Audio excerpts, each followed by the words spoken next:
Praise lord. దేవుని ఘనమైన నామమునకు మహిమ కలుగునుగాక. ప్రభు పేరట మీ అందరికీ హృదయపూర్వక వందనాలు. ఈ ఉదయకాలము దేవుని వాక్యాన్ని విందాం. నిర్గమాకాండము 14వ అధ్యాయము 22వ వచనము. నీళ్లు విభజింపబడగా ఇశ్రాయేలీలు సముద్రము మధ్యను ఆరిన నేల మీద నడిచిపోయిరి. ఆ నీళ్లు వారి కుడి ఎడమ ప్రక్కలను వారికి గోడవలే నుండెను. ప్రియమైన వల్లరా, ఇక్కడ ఇశ్రాయేల్ ప్రజలు ఎర్ర సముద్రములో నడిచి వెళ్ళారండి. అంటే ఎర్ర సముద్రములో ఉన్న నీళ్ళన్నీ కూడా అటు ఇటు తొలగిపోయినాయి. ఆ నీళ్లు వారికి కుడి ప్రక్కన ఎడమ ప్రక్కన గోడవలే ఉన్నాయి. ఇది చాలా అద్భుతం. ఎందుకంటే ఎర్ర సముద్రాన్ని దేవుడు 2 పాయలుగా చీల్చాడు. ఆరిన నేల కనబడింది. ఆ నేలల మీద వారు నడిచి వెళ్ళిపోయి ఉన్నారు. ప్రియమైన వల్లరా, ఆ ఆరిన నేల మీద నడవటము ఈజీయే, కానీ కుడి పక్కన ఎడమ పక్కన నీళ్లు పెద్ద పెద్ద గోడల వలె ఉన్నాయి. అంటే ఆ యొక్క మధ్యన నడవటం అనేది చాలా కష్టమేనండి.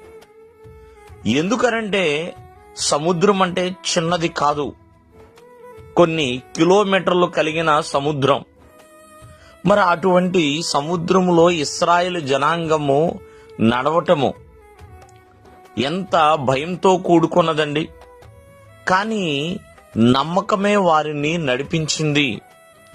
భక్తుడైన మోషే ఆ దేవాది దేవుణ్ణి నమ్మాడు.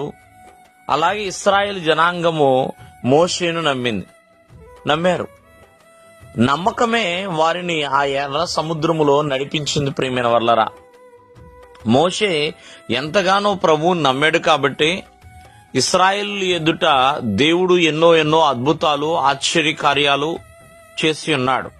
కాబట్టి ఆత్మీయ జీవితంలో నమ్మకం అనేది ప్రతి ఒక్కరిని కూడా నడిపిస్తూ ఉంటుందండి. నమ్మదగిన వారిగా మనం ఉండాలి. అందుకనే ఆనాడు మార్తతో యేసుక్రీస్తు వారు చెప్పిన మాట, నమ్మిక మాత్రము ఉంచండి అన్నట్లుగా. ఎప్పుడైతే నమ్మిక ఉంచుతారో అక్కడ అద్భుతం అనేది జరుగుతుంది. క్రీస్తులో మనము నమ్మదగిన వారిగా ఉండాలి. క్రీస్తుని నమ్మకము లేకపోతే కార్యములు జరగవు. కావున నమ్మాలి. ఆనాడు ఇశ్రాయేల్ ప్రజలు ఆరిన నేల మీద నడిచారు. నమ్మకమే వారిని యువతల ఒడ్డు నుండి అవతల ఒడ్డుకి తీసుకువెళ్ళింది. కావున ప్రతి ఒక్కరూ ఆలోచించండి. మరి ఫరో చేతిలో వారు చనిపోయేలా దేవుడు చేయలేదు. ప్రియమైన వర్లరా, కావున నమ్మదగిన వారికి దీవెనలు మెండుగా కలుగును. దేవుడు మిమ్మల్ని ఆశీర్వదించును గాక. ఆమేన్.